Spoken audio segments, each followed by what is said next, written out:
राधा वल्लभ श्री हरिवंश। राधा वल्लभ श्री हरिवंश।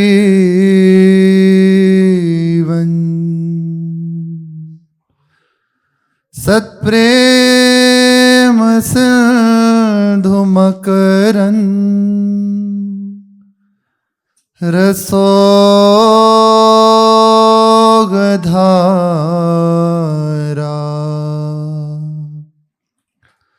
सारानजश्रमभिता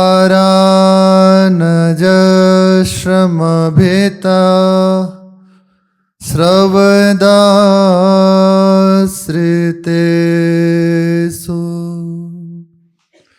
श्रीराधिके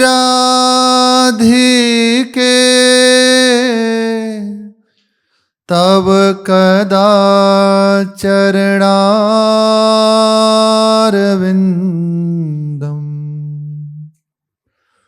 गोविंद जीवन धनम शिरसा वहामि। गोविंद जीवन धनम शिरसा वहामि। श्री राधा वल्लभ लाल की जय। महाप्रभु श्री हरिवंश चंद्रजू महाराज की जय। श्री वृंदावन धाम की जय। श्री हरिवंश सरोज पद शरण भय जे जी। शरण भय जे जी। निर्भय इह परलोक में। यहाँ और परलोक दोनों जगह कह रहे हैं। महाप्रभु एक पद में कहते हैं, इह परलोक सकल सुख पावत, मेरी सो कृष्ण गुरु संचू। निर्भय इह, वहीं भगवत मुदित जी कह रहे हैं महाप्रभु के लिए, निर्भय इह परलोक में, जुगल आप बस की। यहाँ और परलोक दोनों बन जाएगा। और सबसे मुख्य बात, जीवन का परम फल भगवत साक्षात्कार, आराध्य देव की सेवा, निरंतर उनका सानिध्य है। जन्म मरण का अंत हो जाए, हमारी संस्कृति नष्ट हो जाए, इन्हीं नेत्रों से इसी जीवन में हम युगल सरकार को देख सकें, उनसे वार्ता कर सकें, उनकी सेवा कर सकें। महाप्रभु जी के लिए कह रहे हैं, जो हितजू की शरण हो गए, कैसा भी है इसकी कोई शर्त नहीं, ऐसा हो तो शरण में आ गया, युगल चरण कमल के जो शरण में हो गया, तो यहां और परलोक दोनों उसका महामंगल में हो गया। किसी की ताकत ने उसे भय दे सके। और सबसे मुख्य बात, युगल सरकार उसके अधीन हो जाते हैं। जो महाप्रभु के आश्रित हो जाते हैं, युगल सरकार न्यौछावर में अपने आप को दे देते हैं उसे। ये इनकी भेंट है, श्यामा श्याम अपने आप को दे देते हैं। इन्हीं भगवत अनुरागी श्री महाप्रभु के कृपा पात्र जो हितजू की शरण हुए, उनका पावन जीवन चरित्र अपने जनों को श्रवण कथन करने का अवसर मिला है। जिन जिन का चरित्र सुना, अब तक सहज ही हमें जो दृष्टिगोचर हुआ, कहीं ऐसा नहीं कि ऐसा करो फिर ये शरण आए और उन्मत्त हो गए। शरण जिसको दे दी हृदय से लगाया, उठाकर जगत से विपिन में रमाया, हटाकर विषय पंख से धीरे धीरे। एक संग हो सकता है हमारा हृदय ना सह पाए, इसलिए जैसे कड़वी दवा में शहद आदि मिला के दिया जाता है ना, ऐसे हटाकर विषय पंख से धीरे धीरे प्रियालाल के प्रेम सर में नभाया। जिन्होंने ललित नेह नाता निभाया, उन्हीं व्यास नंदन की जय बोलता। ऐसे महाप्रभु इन्हीं के अनुराग रंग में रंगी हुई श्री गंगा जमुना बाई, बहुत पावन चरित्र है, बड़ा अद्भुत चरित्र है। गंगा जमुना तियनि में परम भागवत जानी, तिनकी बानी सुनत ही बड़े भक्ति उर आनी।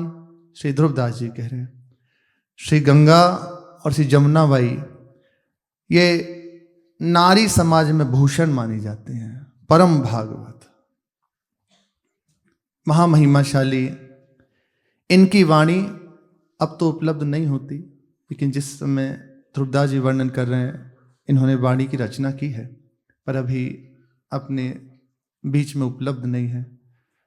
समय जैसे बदलता है वैसे बहुत वाणियां अंतर ध्यान हो गई, तो इनकी वाणी अभी उपलब्ध नहीं है, पर महामहिमाशाली वाणी। हृदय में इनकी वाणी का श्रवण करते ही महामहिमाशाली प्रेम रस से भीगी हुई भक्ति जागृत हो जाए। ये कामा ब्रज का ही क्षेत्र है, वहां की रहने वाली थी। कामा को जो मवासी ठाव, फौजदार चढ़ी मार्यो गांव। बहुत लोग इत उत के मरे, बहुतक भजे जमननि ते डरे। कन्या दोय बरस नो की, भाजी दुरी बन मारी भौंकी। रक्षा करी प्रभु ने जो बचाई, फौजदार के हाथ न आई। थर थर कांपे भूखी प्यासी, कुटुंब मर्यो ताते जु उदासी। सुंदर बहुत हुती कुलहीन, महादुखित रोवत अति दीन। कामा ब्रज का ही एक स्थान है। इस समय तो बहुत समृद्ध है, बहुत शहर जैसी उसकी स्थिति है वर्तमान में, लेकिन जिस समय ये श्री गंगा जमुना बाई जी वहां विराजती थी, तो एक गांव था। उस स्थान को पूरे ब्रज क्षेत्र का मवासियों का एक तरह से अड्डा माना जाता था।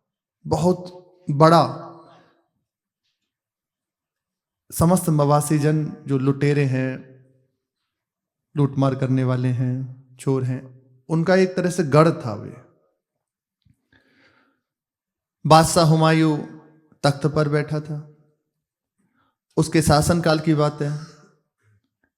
और ये संपूर्ण ब्रज क्षेत्र मवासी आदि जैसे नरवाहन जी, वो तो महाप्रभु के आश्रित हो गए, पर अलग अलग जैसे टुकड़ी थी। तो कामा के स्थान की बात है।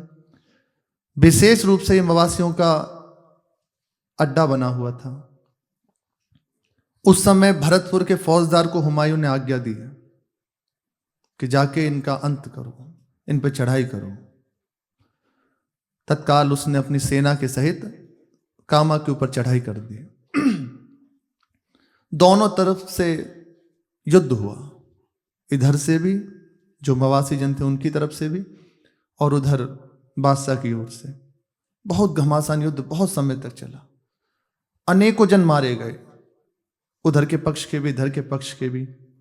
पर वे बादशाह, उसके पास विपुल सैन्य बल, बहुत अधिक बल उसके पास। जब इन्होंने देखा कि अब हम इनसे लड़ाई नहीं कर पाएंगे, भाग चले, युद्ध छोड़ के, और जितने बचे थे वे सब भाग गए। ये तो हुआ कामा पर विजय फौजदार की। पर इतना ही नहीं रहा। भगवान का विधान, संसार विषम है ना। अब जब मुस्लिम सेना के अधीन कामा हुआ तो उन्होंने मनमानी आचरण शुरू कर दिया। अभी तो युद्ध में मारे गए थे इतने जन, अब वे अपने स्वार्थ बस मारने लगे, काट काट के ढेर लगा दिया लाशों का। अभद्र व्यवहार और विपरीत आचरण सब माताओं बहनों किसी को नहीं छूटा।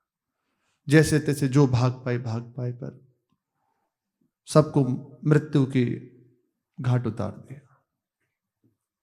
कितनों के संग जाने क्या, क्योंकि चारों ओर मुगलों का साम्राज्य, कौन बोले।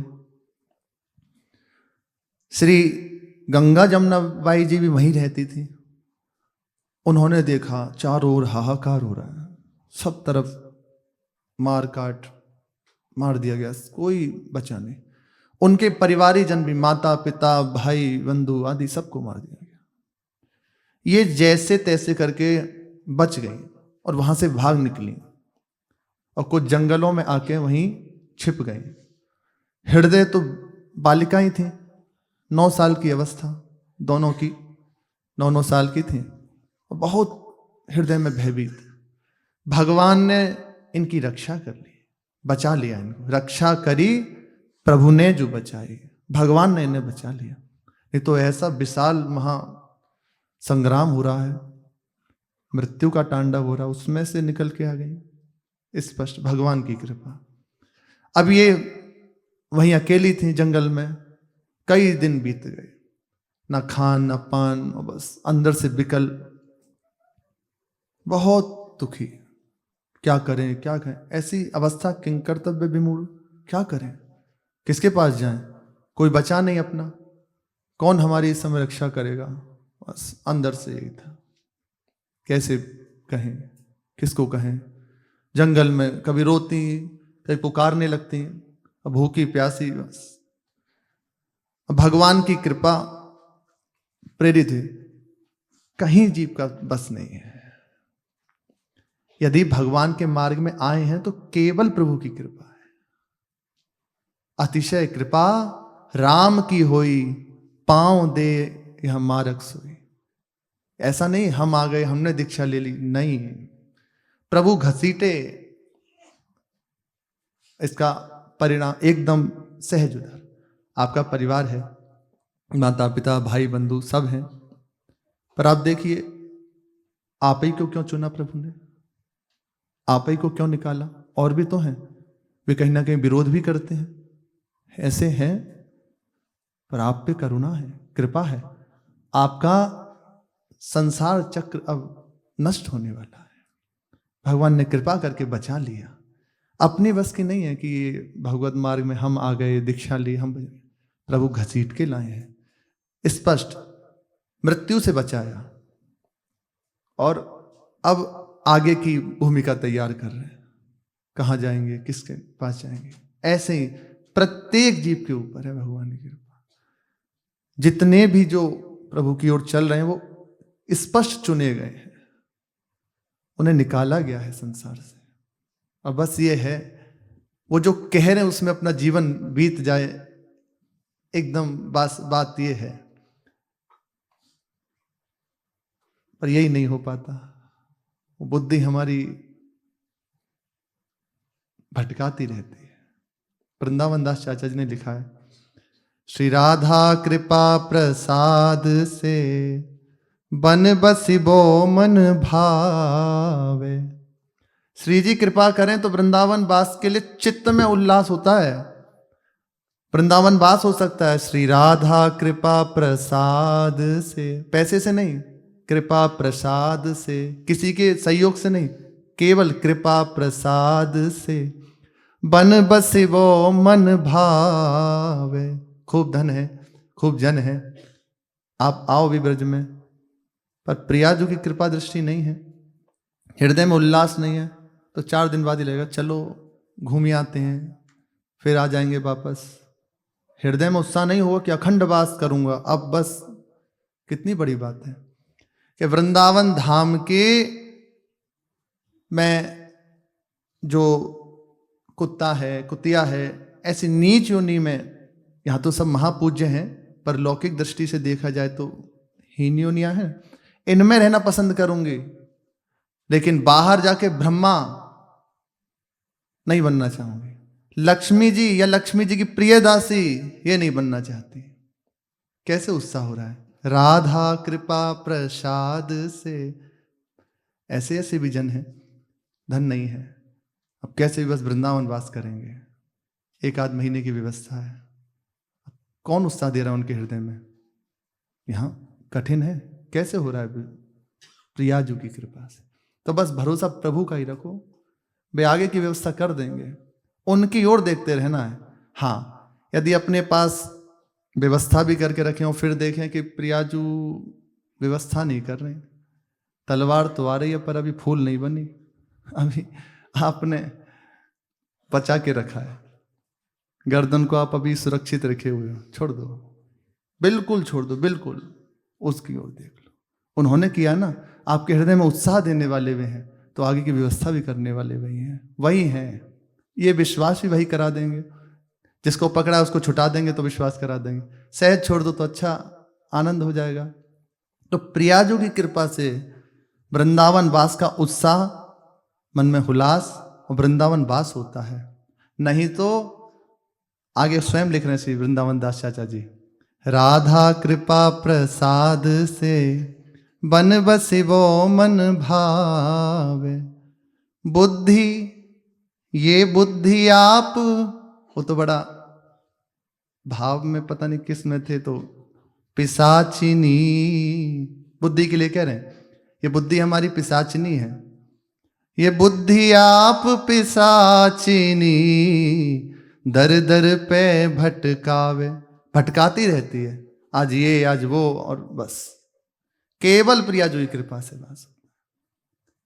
वृंदावन वास भगवत मार्ग में श्यामा श्याम की कृपा, प्रभु की कृपा, प्रभु ही गुरु हैं, आचार्य हैं, संत जन हैं। तो श्री गंगा जमुनाबाई जी को भगवान ने कृपा करके बचा लिया। अब आगे की जो यात्रा है, जब देखा कई दिन हो गए भूखी प्यासी भटक रही है जंगल में, तो एक मथुरा के मनोहर दास नाम के वैष्णव थे, वे उधर से निकले, उनकी दृष्टि इनके ऊपर पड़ी, ये प्रभु के द्वारा प्रेरित है। प्रभु जो ऐसी बात बनाई, वृद्ध वैष्णव ने लखी पाई, इन दुख पूछो उन सब कही, चली बेटी मेरे घर सही, या को नाम मनोहर गुनी, तानन करी मोहे जिन सुनी, दो कन्या लेके घर आयो, मथुरा बस इन सोमन लायो, राग रंग गुण नृत्य सिखावे, भोजन छाजन भले करावे, तान राग सुर भेद जनाए, हस्तक सुलभ संगीत बताए, इन कन्यनी कोमन दीनो, 5 बरस में सब गुण लीनो, राग रागनी के सब भेदनी, जानन लगी कहे जे वेदनी, मन इनके रस रंग में भीने, गुण गन सब हस्तामल कीने, गुण गन सब हस्तामल कीने। ऐसे कठिन अवस्था जंगल में भटक रही हैं। ठाकुर जी की इच्छा से एक वृद्ध वैष्णव जिनका नाम मनोहर दास, ये मथुरा के रहने वाले थे, उधर से निकले, इनकी दृष्टि पड़ी इन दोनों सखियों के ऊपर, बच्ची ही हैं, ये उनके पास गए, उनसे पूछा कि तुम दोनों ऐसे घोर जंगल में अकेली भटक रही हो, क्या कारण है? पूरी कथा उन्होंने सुनाई, जो कुछ पूर्व में घटित हुआ वे सब सुना दिया। अब ये सब सुन के उनका हृदय बड़ा दुखी हुआ, बहुत वैष्णव हृदय। उन्होंने कहा, बेटी तुम चिंता मत करो, हमारे साथ चलो, मैं तुम्हें अपनी पुत्रियों की तरह रखूंगा, मेरे ही घर पे रहना। ये भी प्रभु की इच्छा से उनके साथ साथ मथुरा आ गई। मथुरा आकर उनके यहाँ रहने लगी। उन्होंने आश्वासन दिया, मैं तुम्हारी पूरी सुरक्षा करूंगा, तुम किसी विषय में चिंता मत करो। मनोहर दास जी संगीत कला में बड़े निपुण थे। संगीत कला के तीनों भेद वे जानते थे, गायन, नृत्य और वाद्य। इसमें वे पूर्ण निपुण थे, महारत हासिल थी उन्हें।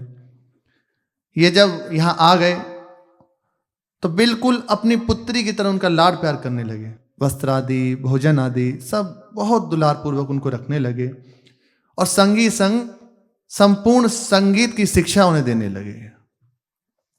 धीरे धीरे 5 वर्ष में उन्होंने संपूर्ण गायन, नृत्य और वादन आदि, इसमें जो वेदों में वर्णित है, शास्त्रीय संगीत है, वैसा सीख लिया। पूर्ण रूपेण उसमें ये परिपक्व हो गए। जितना कुछ श्री मनोहर दास जी जानते थे वे सब श्री गंगा जमुना बाई सीख गई और उसमें निपुण हो गई। अब तो बड़ा आनंद, उन्हें धन भी प्राप्त होता, क्योंकि वे कहीं ना कहीं ऐसे जाते थे, उन्हें बड़ा हृदय में अच्छा लगता। इनकी अवस्था भी बढ़ने लगी। अब 14 वर्ष की अवस्था हो गई, 14-15 वर्ष की अवस्था। यौवन में प्रवेश होने लगा, यौवन अवस्था में प्रवेश होने लगा। यौवन हूं मैं दई दिखाई, भाव गति सबे सुहाई, मनोहर के मन ऐसी आई, धन संग्रह में मति ललचाई। वृद्ध हो गए, लेकिन अब ये कब भगवान कौन सा रूप धारण कर ले, माया का प्रहार, कुछ पता नहीं।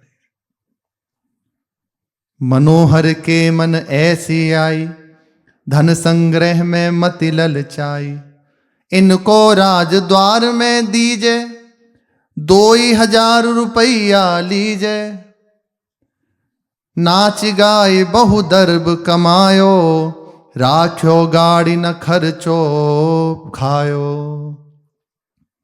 इनका मन बिगड़ने लगा।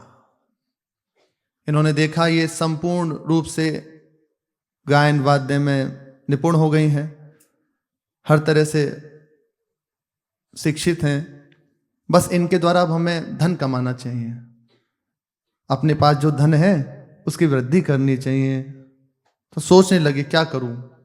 तो पहले तो छोटे छोटे ही करते थे उत्सव, कहीं कहीं जाकर, तो उसमें गायन करते हैं और वो तो कम धन मिलता। इन्होंने विचार किया कि मैं आगरा के जो राजा हैं उनकी सभा में जाता हूं और उनको, इन दोनों सखियों को बेच देता हूं और उनसे 2,000 रुपये लेता हूं। उस समय मेरे पास तो धन बढ़ेगा और इनको मैंने सिखाया है, तो बस इनको मेरी आज्ञा का पालन करना पड़ेगा। इस विषय में भी श्री गंगा जमुना बाई को कुछ नहीं पता। ये तो सहज सरल विश्वास में, भक्त का जीवन विश्वास का पात्र होता है, उसके जीवन मुख्य विश्वास ही होता है। आप उससे सहज में कह दो ऐसा ऐसा, विनोद में, वो मान लेगा, क्योंकि विश्वास ही उसका धन है, व्यवहार में नहीं। व्यवहार में तो संशय ही संशय है, हर बात में संशय है, वो संशय प्रधान है, क्योंकि कहीं भी उसमें चालाकी हो सकती है, पर परमार्थ में विश्वास ही खास है। यहाँ विश्वास ही सब, गुरुजनों के वचनों पर विश्वास ही तो किया जाता है। जाओ ऐसा होगा, विश्वास कर लेते, गुरुदेव ने कह दी, पूरा जीवन उस विश्वास में बिता देता है। गुरुजी ने कही है प्रभु मिलेंगे, आएंगे, इसी वाट में जो होता है, उनने कह दिया है। सबरी जी के जीवन चरित्र की मुख्य बात बस यही है, विश्वास। भक्तमाल जी में लिखा है 10,000 वर्ष तक इंतजार किया है, इसी बात से कि गुरुदेव ने कही है कि मैं अपने तप के बल से, अपने भजन के बल से उस परम धाम को जा रहा हूं, और तुम्हारे ऊपर वो रीझ कर परम धाम स्वयं चल कर आएगा। निश्चिंत रहना, चिंता मत करना। ये विश्वास की बात। प्रभु आए 10,000 वर्ष, देखो कितनी बड़ी बात गुरु जी ने कही। यहां तक कि उनके हृदय में अविश्वास करने के लिए कई बार भगवान ही लीला करते हैं।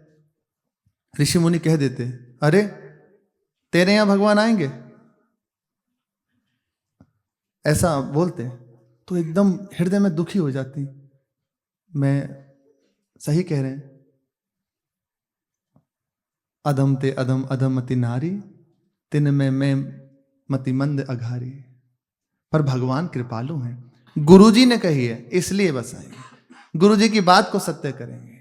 मेरे तो जैसा है वैसा है ही है, कुलहीन, मतिहीन और फिर नारी शरीर, मैं क्या भजन साधन करूंगी। पर गुरुजी ने कही है वो आएंगे। तो कई बार ऐसे हृदय में डर जाती, कभी अंदर होता कि क्या सही, नहीं नहीं गुरुदेव की बात सत्य होगी, गुरुदेव की बात सुनेंगे। तो कुछ संतजन कहते हैं देखो इसे परेशान मत करो, आप ये करने दो, ये बहुत उच्च कोटि की भजनानंदी है, इसे विक्षेप मत करो। कुछ जन ऐसा विचार करते। भगवान आए, निहाल करते हैं, स्तुति की है भगवान ने उनकी नवदा भक्ति के द्वारा। विश्वास, भक्त के जीवन की मुख्य बात विश्वास होती है। और जो चमत्कार हो वो तो है ही है, अच्छी बात है, पर विशेष बात है भगवान के चरणों का दृढ़ भरोसा। इसलिए प्रारंभ में ही सत्संग की कृपा से उपासक के हृदय में दृढ़ता बैठ जाती है, भरोसा बस बन रहा है।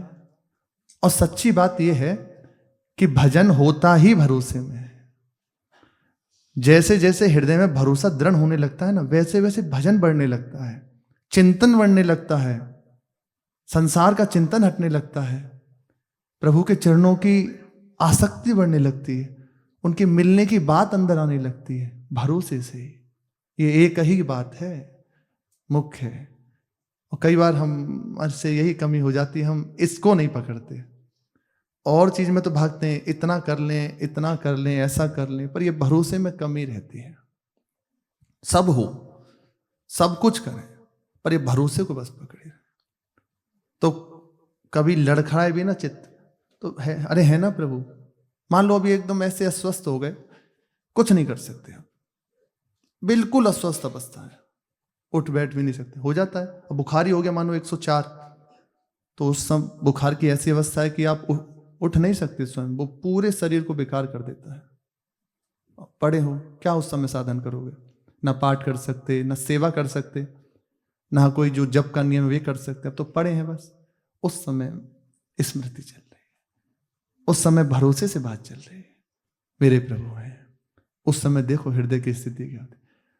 उस समय रोना नहीं पड़ता, पुकारना नहीं पड़ता, चित्त इतना द्रवित हो जाएगा क्या आपको रिझाए, आप ही देख लीजिए, आंसू चल रहे। ये भरोसे की बात है। ऐसी अवस्था में भरोसा ही काम करता। जब तक शरीर स्वस्थ है तो बिल्कुल तिल भर भी ना छोड़े, एक सेकंड भी नहीं, इसको प्रमाद में नहीं लगाना। और जब किसी लायक नहीं है, नहीं हो रहा, तो बस पड़े हैं, भरोसे में पड़े हैं। हम तो जैसे गुरुजनों की बात से जो समझाते हैं वो यही है। पूरा जीवन श्री महाराज जी का इतना कष्टप्रद, इतना संघर्ष में, पूर्ण पुरुषार्थ से युक्त। कहीं महाराज जी ऐसा थोड़ी कि इतना भी कहीं छोड़ दिया हो अपने को, नहीं, संभव ही नहीं। आज जब ऐसी अवस्था है शरीर की, तब वो 1 मिनट का अपने लिए वो नहीं देते अवसर। और तब इस समय युवावस्था और शरीर स्वस्थ, फिर कैसे दे? नहीं, वे उनके वचन हैं, उनके वचन है भरोसा। जीवन की सार बात है बस भरोसा। भजन क्या कहें, वो आप ही अपने मुख से कहते हैं कि यदि हम सुनना ना चाहें तो कुछ नहीं सुन सकते, कितना भी आप कुछ कर लो। पूज्य श्री राम मंगल दास जी महाराज, उनकी ऐसी अलौकिक अवस्था थी कि अगर ठाकुर जी कृपा ना करते, ठाकुर जी ने कही बाबा, वो प्रभु के ऐसा कहा जाता है, पर ये अच्छी बात है, सखा के अवतार माने जाते हैं, पर इसमें थोड़ा सा एक रहता है कि अच्छा वो तो अवतार हैं, फिर तो ऐसी अवस्था हो सकती है, इसमें थोड़ा सा उत्साह कम रहता है अंदर। पर वे ऐसे भजनानंदी इस कोटि से साधन पद्धति अपनाते हुए और फिर ऐसी अवस्था प्राप्त की, इसमें रहता है कि चलो अपने लिए भी एक चांस है। भगवान ने उनसे कहा बाबा थोड़ा सा बाहर अवस्था में रहो, जगत मंगल के लिए आप आए हो, आपका जो जीवन है जगत मंगल के लिए ही है, थोड़ी देर। तब से वो बाहर रहने लगे, नहीं तो बस इतना था अपने आश्रम में तख्त पर बैठ जाते और सब जन बैठे हैं घेरे, तो कोई स्फुरना हुई तो बोल दिया, बस ये सत्संग होता था ऐसे सहजता में, बस उससे पकड़ लो चलो। अखंड बस नाम की धुन अंदर चल रही है और रूप छाया हुआ है, बस ऐसे। बस एक बार इतनी तन्मयता हो गई उनकी, 10 से 12 घंटे हो गए आसन में बैठे बैठे, और वो इतनी तीव्र गति से नाम अंदर चल रहा है और रूप छाया हुआ है और हृदय में भारी विरह। एकदम प्रिया जो प्रकट हो गई, सिया जो प्रकट हो गई, उन्होंने ऐसे कर कमल मस्तक पे रखा, अरे बाबा थोड़े विरह को समन करो, नहीं तो अभी शरीर में आग लग जाती विरह से। है महापुरुषों की है ऐसी अवस्था। श्री मलुक दास जी महाराज महामहिमाशाली, प्रसंग एकदम बदल जाएगा।